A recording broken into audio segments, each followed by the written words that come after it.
Hello मेरे प्यारे रसगुल्लो, आप सब कैसे हैं। मैं आशा करता हूं कि आप सब बढ़िया होंगे। शिव कुमार आपके अपने YouTube channel unique smart education पर आपका स्वागत करता हूं। पिछली कक्षा में हमने कारक से संबंधित प्रश्नोत्तरी की थी और इस कक्षा में हम क्रिया से संबंधित कुछ महत्वपूर्ण क्वेश्चनों को डिस्कस करेंगे। ये क्वेश्चन आपके विगत प्रतियोगिता परीक्षा में पूछे गए हैं, इसलिए आप इस कक्षा को शुरू से लेकर अंत तक देखिएगा और जिससे आप आने वाली एग्ज़ाम की प्रिपरेशन अच्छी कर सकें। तो चलो, आपने अपने हथियार अपने साथ रख लिए होंगे, तो इनको साथ में नोट करते चले जाना। इस वाक्य में प्रेरणार्थक क्रिया है। लड़का बहुत पढ़ रहा है, किसान खेत के सूखे पेड़ कटवा चुका है, आप बहुत ईमानदार हैं, मेरे घर की छत टपकती है।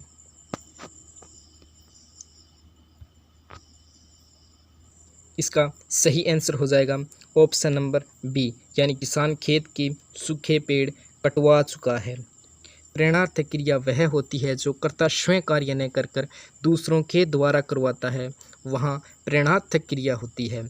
इस वाक्य में देखिए ऑप्शन नंबर बी में किसान खेत के सूखे पेड़ कटवा चुका है। किसान ने स्वयं पेड़ों को नहीं काटा बल्कि उसने कटवाया था किसी के माध्यम से, यानी कर्ता ने स्वयं कार्य नहीं किया, दूसरों के माध्यम से करवाया है। तो इसलिए इसका सही आंसर हो जाएगा ऑप्शन नंबर बी, इसका राइट आंसर होगा।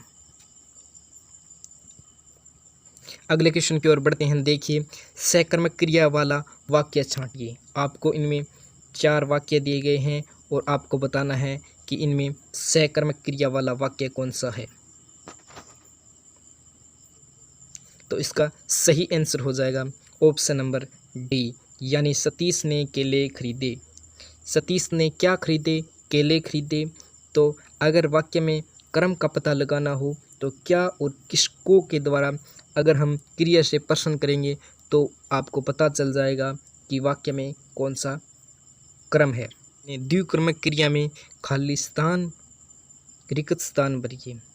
द्विक्रमक क्रिया में खालिस्तान यानी रिक्त स्थान भरना है। यहाँ पर द्विक्रमक क्रिया में क्या होता है आपको बताना है। तो इसका ऑप्शन नंबर बी इसका सही हो जाएगा, यानी प्रथम क्रम प्राणीवाचक होता है, यानी सजीव होता है, यानी गौण क्रम होता है, यानी विभक्ति सहित होता है, और द्वितीय क्रम अप्राणीवाचक होता है, यानी निर्जीव होता है, यानी वह मुख्य क्रम होता है क्रिया का।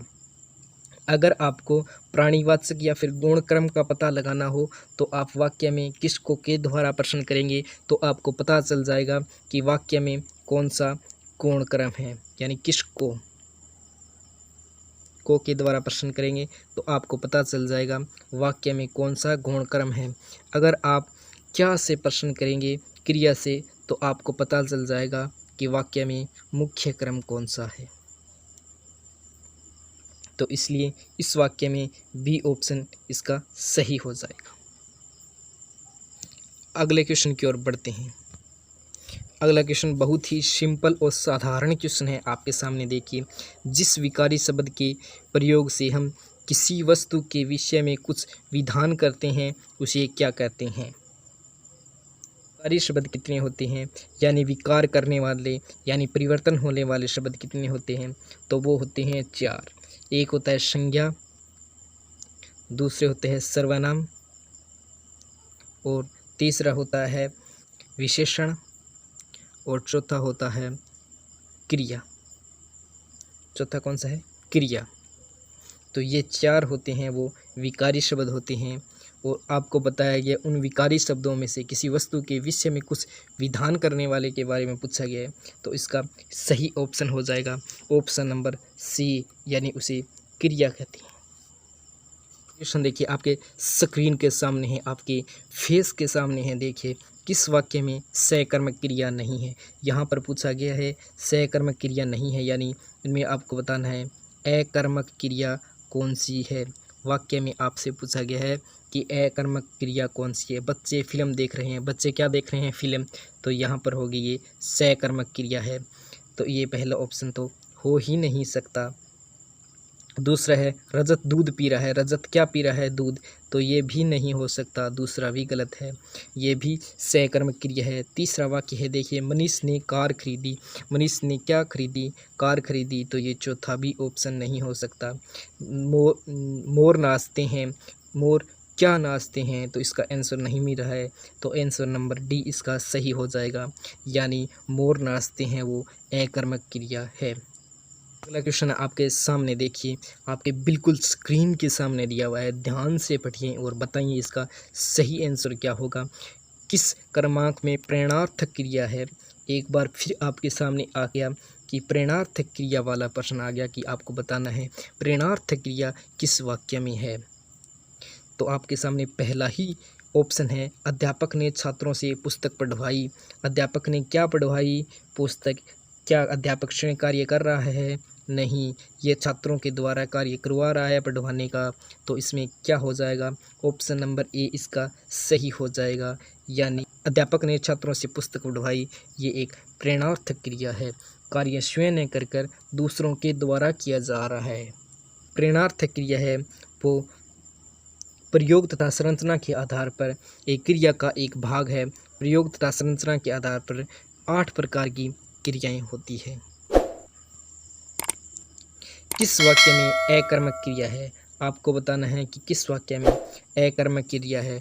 ठूंठ खड़ा है, हम सिनेमा देखते हैं, रमेश सो चुका है, सीता नृत्य करती है। तो आपको बताना है किस वाक्य में अकर्मक क्रिया है। तो इसका सही आंसर हो जाएगा ऑप्शन नंबर सी, यानी रमेश सो चुका है। संजय बहुत देर से टहल रहा है में कौन सी क्रिया है? देखिए, सकर्मक क्रिया, इसमें क्रम नहीं है तो ये सकर्मक क्रिया हो ही नहीं सकती। दूसरा ऑप्शन है अकर्मक क्रिया, अगर क्रम नहीं है तो ये क्रिया कौन सी होगी? अकर्मक ही क्रिया होगी। तो इसका सही आंसर हो जाएगा ऑप्शन नंबर बी। अगला क्वेश्चन है आपके सामने देखिए, कौन सा क्रम सही नहीं है? कौन सा क्रम सही नहीं है? मुकेश खाना पकवाता है प्रेरणार्थक क्रिया, ये तो सही है। मुकेश खाना पकवाता है, मुकेश स्वयं कार्य नहीं करता, दूसरों से करवा रहा है। तो इस वाक्य में प्रेरणार्थक क्रिया, तो इस वाक्य में ये सही हो जाएगी। लेकिन आपसे पूछा गया है कि कौन सी क्रिया सही नहीं है, पूछा गया है, तो इसका आंसर बी, तो ए तो इसका आंसर नहीं होगा। बी देखिए, घोड़ा सड़क पर खड़ा है अकर्मक क्रिया। घोड़ा क्या खड़ा है? तो इसका आंसर नहीं मिल रहा। किसको खड़ा है? इसका भी आंसर नहीं मिल रहा। तो ये ऑप्शन भी सही है, क्योंकि ये अकर्मक क्रिया ही है, घोड़ा सड़क पर खड़ा है। नेक्स्ट ऑप्शन है देखिए, पुलिस ने चोर को पकड़वाया अकर्मक क्रिया है। पुलिस ने चोर को पकड़वाया, पुलिस चोर स्वयं पकड़ती है न कि पकड़वाती है। और इस वाक्य में अकर्मक क्रिया दिया हुआ है, लेकिन अकर्मक क्रिया नहीं है, क्योंकि को दिया चोर को क्या है? ये एक क्रम है। चोर को क्या है? ये चोर को एक क्रम है, ये एक सकर्मक क्रिया है। तो इसमें ऑप्शन नंबर सी इसका सही आंसर हो जाएगा। अगला क्वेश्चन देखिए, किस क्रम में सकर्मक क्रिया नहीं है? आपको बताना है कि अकर्मक क्रिया कौन सी है, अकर्मक क्रिया कौन सी है। सोहन ने रोटी खाई, सोहन ने क्या खाई? रोटी। तो ये एक सकर्मक क्रिया है, यानी यह ऑप्शन नहीं हो सकता इस क्वेश्चन का। अगला ऑप्शन है महेंद्र ने पाठ पढ़ा, महेंद्र ने क्या पढ़ा? पाठ पढ़ा। यह भी एक सकर्मक क्रिया है, यह भी एक अकर्मक क्रिया नहीं है।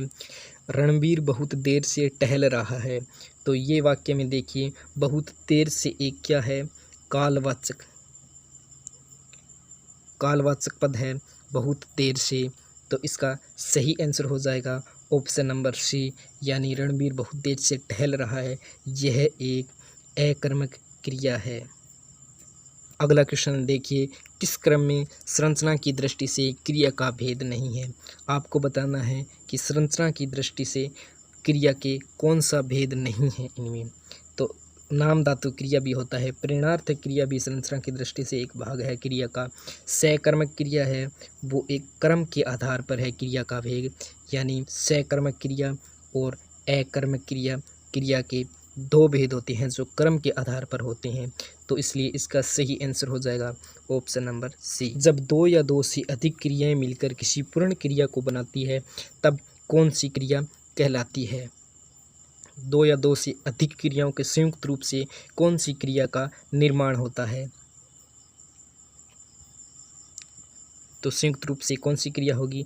ऑप्शन नंबर सी, यानी संयुक्त क्रिया ही दो से अधिक क्रियाओं के मिलकर बनेगी। जैसे एक तो मुख्य क्रिया होती है, एक होती है सहायक क्रिया, दोनों के मेल से संयुक्त क्रिया का निर्माण होता है। जैसे मुख्य क्रिया, संयुक्त क्रिया है वो मुख्य क्रिया का विस्तार करती है। किसका विस्तार करती है?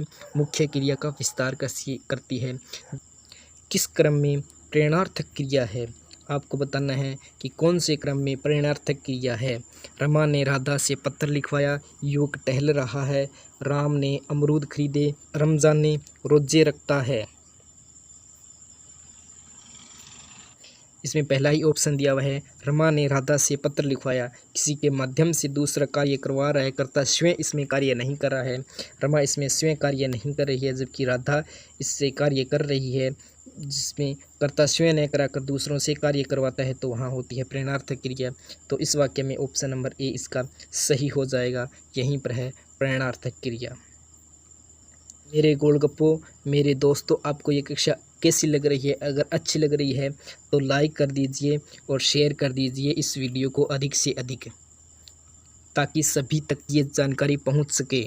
किस क्रम में अकर्मक क्रिया नहीं है? किस क्रम में अकर्मक क्रिया नहीं है? आपको बताना है यहाँ पर सकर्मक क्रिया कौन सी है। इन वाक्यों में आपके पास ये 4 वाक्य दिए हैं, इनमें आपको बताना है सकर्मक क्रिया कौन सी है।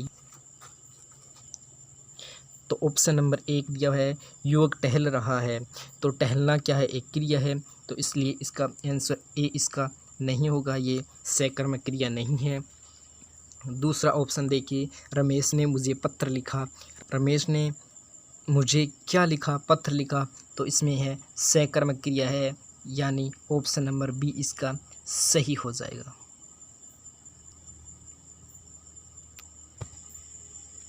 कमला ने शांति को पुस्तक दी में कौन सी क्रिया है? इस वाक्य में आपको बताना है कि कौन सी क्रिया का प्रयोग हुआ है। कमला ने शांति को पुस्तक दी में पहला क्रम है शांति को और दूसरा क्रम है पुस्तक। पहला क्रम है जो गौण क्रम है जो शांति है, और जो मुख्य क्रम है वह पुस्तक है। पहला क्रम जो गौण क्रम होता है वह क्या होता है? प्राणीवाचक होता है, जबकि मुख्य क्रम होता है वो अप्राणीवाचक होता है। गौण क्रम है वो सजीव होता है और मुख्य क्रम है वो निर्जीव होता है। तो इसमें 2 क्रम है, इसलिए इसका ऑप्शन नंबर डी इसका सही हो जाएगा। पूर्ण द्विकर्मक क्रियाएं हैं ये, पूर्ण द्विकर्मक क्रिया है ये।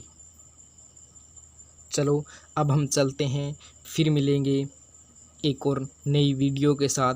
तब तक आप मेरे पिछले वीडियो को देखना न भूलें और पिछली कक्षाओं को अवश्य अटेंड करें, ताकि आने वाली कक्षाओं में आपको अधिक से अधिक फ़ायदा मिल सके।